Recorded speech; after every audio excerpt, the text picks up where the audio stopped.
Sih kamu lihat teman satu geng tiba-tiba berantem gara-gara hal sepele, misalnya cuma karena beda pilihan tempat nongkrong atau rebutan gebetan.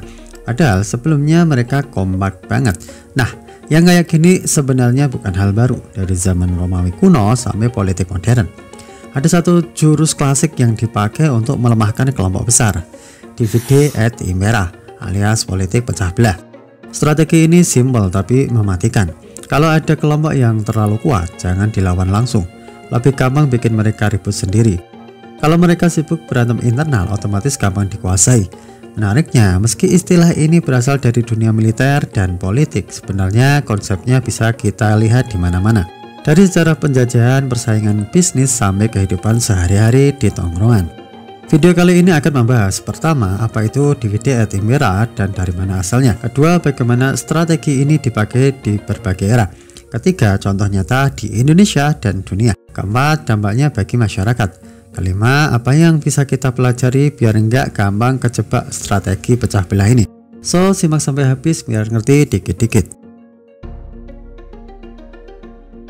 Istilah divide et impera berasal dari bahasa Latin yang berarti pecah belah dan kuasai.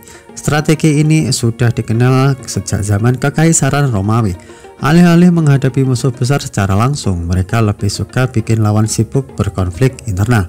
Contoh klasiknya, Romawi ketika menaklukkan wilayah baru tidak langsung menghancurkan semua. Mereka membiarkan suku-suku lokal tetap ada, tapi dibuat saling curiga. Ada yang dapat keistimewaan, ada yang diperlakukan biasa-biasa saja. Akibatnya, kalau ada yang mau melawan Romawi, suku lain justru nggak akan ikut.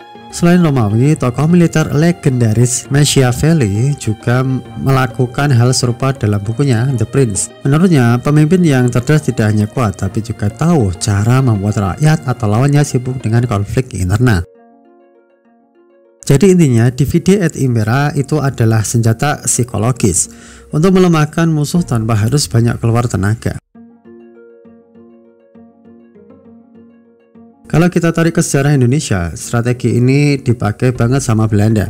Bayangin deh, Belanda datang dengan kapal segelintir orang, tapi bisa menguasai kepulauan besar kayak Nusantara. Caranya, ya politik pecah belah ini. Beberapa contoh, Perang Jawa tahun 1825 sampai 1830 antara Pangeran Diponegoro melawan Belanda. Sebelum perang ini pecah, Belanda sudah pintar bikin kaum bangsawan Jawa terbelah.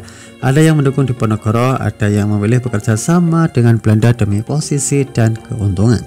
Perpecahan antar kerajaan. Belanda sering memberikan perjanjian berbeda-beda ke tiap kerajaan di Nusantara. Ada kerajaan yang diajak berdagang dengan iming-iming keuntungan, ada yang ditekan dengan kekuatan militer. Hasilnya, antar kerajaan malah saling curiga. Sara sebagai senjata. Belanda juga pintar memainkan isu agama, etnis, dan status sosial. Misalnya, memisahkan peran antara pribumi, Tionghoa, dan Eropa. Bikin sistem kasta sosial agar mereka tidak bersatu melawan penjajahan. Kalau kita pikir-pikir, kalau semua rakyat Nusantara saat itu langsung bersatu sejak awal, mungkin Belanda nggak akan bertahan berabad-abad di Indonesia. Tapi ya begitulah, jurus klasik ini memang efektif banget. Siapa bilang politik pecah belah cuma ada di zaman kolonial? Justru sekarang makin halus bentuknya. Pertama, politik identitas. Di banyak negara termasuk Indonesia, isu agama, suku, atau ideologi sering dipakai buat memecah belah rakyat. Padahal kalau dilihat, masalah bangsa lebih ke soal ekonomi, pendidikan, dan kesejahteraan. Tapi karena isu identitas gampang bikin orang emosional, strategi ini masih laku keras.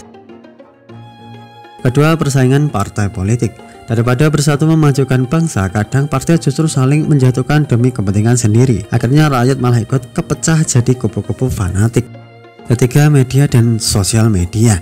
Di era digital, divide et impera makin gampang dimainkan. Cukup sebar berita hoax atau farming tertentu, masyarakat bisa langsung ribut. Algoritma medsos juga bikin orang terjebak di gelembung opini, sehingga makin sulit memahami pandangan yang berbeda-beda. Jangan salah, jurus pecah belah juga dipakai di dunia bisnis. Persaingan karyawan, ada perusahaan yang sengaja membiarkan karyawannya bersaing ketat. Tujuannya biar mereka sibuk berebut posisi dan lupa untuk bersatu menuntut hak. Kedua, pasar dan konsumen. Brand besar sering menciptakan persaingan antar konsumen. Contoh klasik, Android versus iPhone. Padahal sama-sama perusahaan besar yang diuntungkan. yang ribut konsumen. Ketiga, monopoli halus. Perusahaan besar bisa memecah persaingan kecil biar nggak sempat bersatu melawan dominasi mereka. Kalau dipikir, strategi ini ada banget di level personal, terutama di tongkrongan. Ada teman yang sengaja gosipin satu orang ke orang lain, tujuannya biar geng jadi pecah dan dia bisa lebih dominan. Kedua, di keluarga.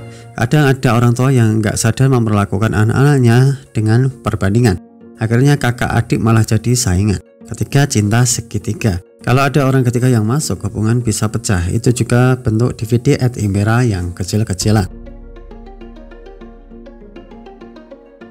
Strategi ini memang efektif buat pihak yang berkuasa, tapi bagi masyarakat luas dampaknya bisa sangat buruk. Pertama, hilangnya persatuan.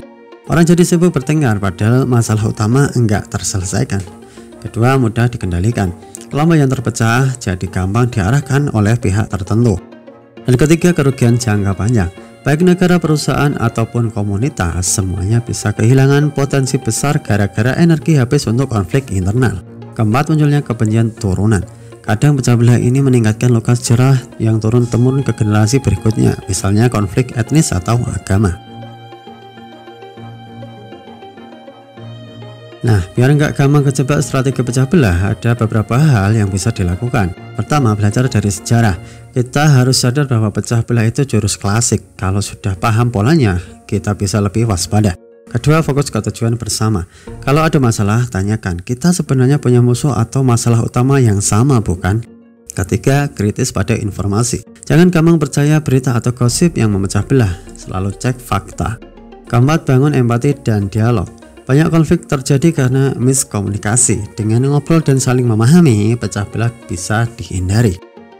Kelima, jangan jadi bagian dari pecah belah. Kadang kita sendiri tanpa sadar jadi agen pecah belah karena ikut nyebarin gosip atau provokasi. Jadi mulai dari diri sendiri dulu.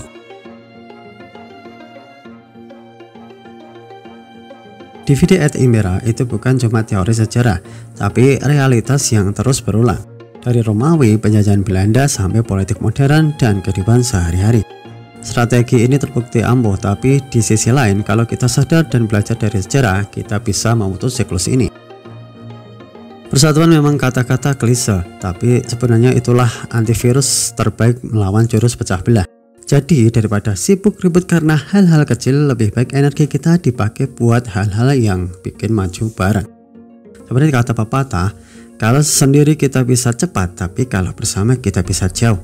Dan ingat, musuh terbesar kita seringkali bukan di luar, tapi perpecahan di dalam. Sekian untuk video kali ini, semoga bermanfaat. Salam literasi.